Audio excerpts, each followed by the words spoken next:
أعزائي مستمعي راديو FM، أهلا بكم من جديد، ويسعدنا أن يكون معنا. عرف نفسك. مجدي محمد.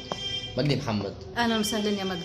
أهلا بك. وأنا يعني ماشية في الشارع لقيت بنتين مقابلني، فبيقولوا لي تعرفي إيه عن صناع الحياة؟ كلمنا بقى. فده استهواني ان اعمل معاكم لقاء واعرف الدنيا فيها ايه، وعرفت ان هي جمعيه، فكلمني في الموضوع ده. بص، هي صناع الحياة جمعية خيرية تطوعية.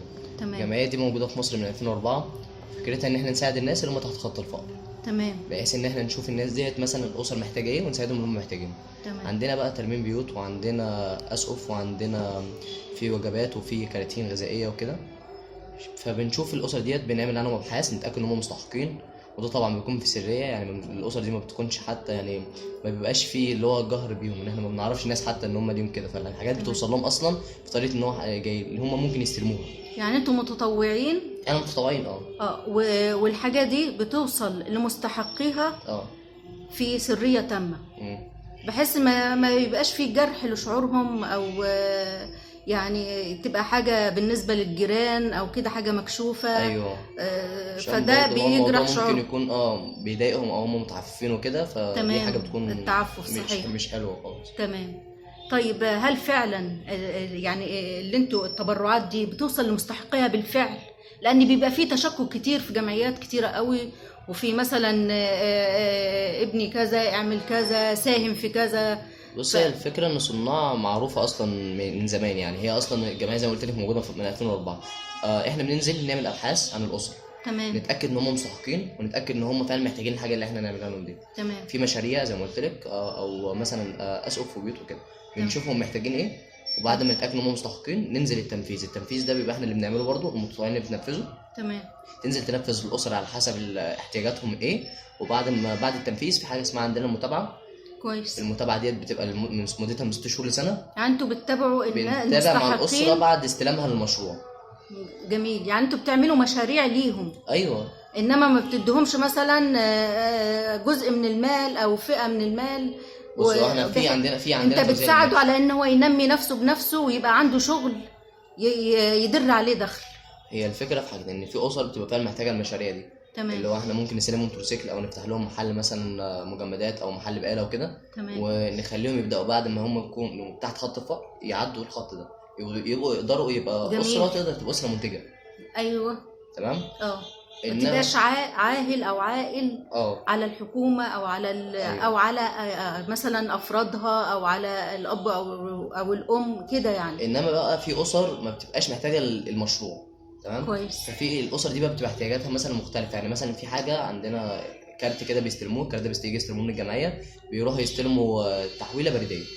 التحويله البريديه دي بيروحوا ياخدوا الفلوس من البريد كانهم زي اي حد بياخد فلوس من البريد. تمام. ده لو هو الاسره مثلا مش محتاجه مشروع او محتاجه مبلغ معين من المال. يعني عندها مثلا بيتها عندها مكفيها وكل حاجه، لكن مثلا يعني في نقص في الفلوس او حاجه فبنساعدها بيه. هي محتاجه مبلغ من المال لوقت معين وخلاص. تمام. وفي حاجه اسمها ملف صحتنا. ملف صحتنا ده بيبقى ملف طبي. الملف ده بنشوف فيه الاسر، يعني بيبقى فيه مثلا بيبقوا محتاجين ادويه او محتاجين استلام شهري او كده. تمام. بنشوفهم محتاجين ايه ونساعدهم باللي هم محتاجينه ده برضه. تمام. ازاي بقى الملف ده عباره عن ايه؟ احنا عاملين تعاقدات مع شويه، يعني مع مجموعه من الدكاتره هنا في اشمون وفي باقي المراكز. ايوه. الدكاتره دول وفي المعامل كمان. بنشوف الحاله ديت مثلا عايزه محتاجه ايه، او تكشف ايه، او هتروح عند مين تعمل ايه. بنبعتها عند الدكتور وتعمل كشف. ولو في تحاليل بنبعتها عند معمل تحاليل تبعنا برضه. وده كله بوصولات من هنا. تروح تعمل التحاليل، وبعد كده تيجي هنا للمقر. لو في حاجه مثلا تستلمها من الصيدليه بتاعه المقر. او تروح تستلمها من الصيدليه من اللي عاملين معاهم تطبيقات. انا كنت هسال دلوقتي، هل ليكم برضو تعاقدات مثلا مع صيدليات؟ في كذا صيدليه هنا في اشمون، وبرضه في باقي المراكز عاملين نفس الفكره. تمام. يعني التعاقدات بتاعتكم عباره عن دكاتره ومثلا صيدليات؟ في دكاتره ومعامل وصيدليات ومعامل.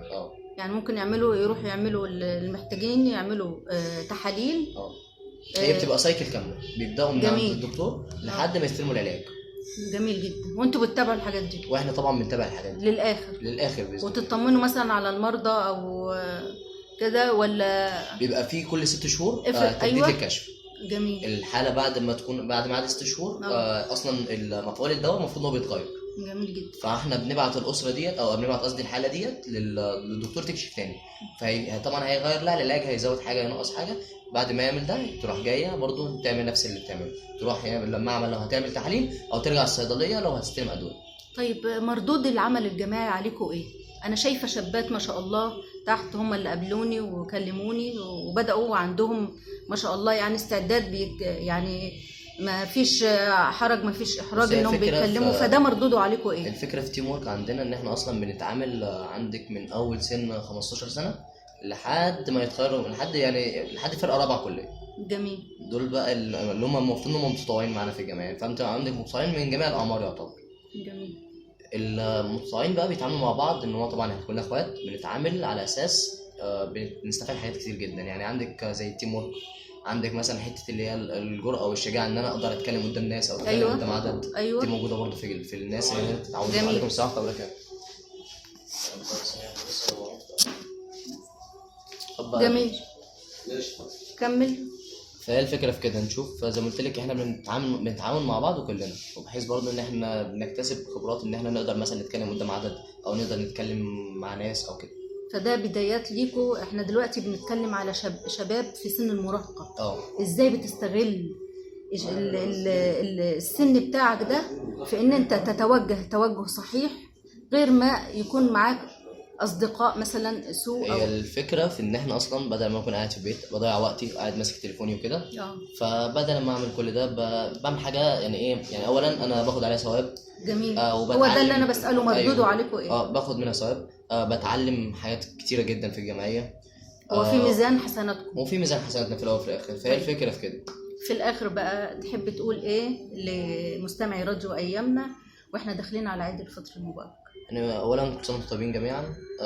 تاني حاجه برضه يعني ايه الفكره ان هي بلاش تضييع وقت. انت شوف الوقت اللي انت مثلا تكون مش فاضي فيه او حاجه، قصدي اللي انت فاضي فيه. بتتكلم بقى للشباب اللي من سنك. لاي حد من سنه. وانت شوف استغل وقتك بدل ما تضيعه على التليفون او تضيعه مثلا في اللعب وكده. شوف اي حاجه مثلا تكون مفيده وتقدر تعملها.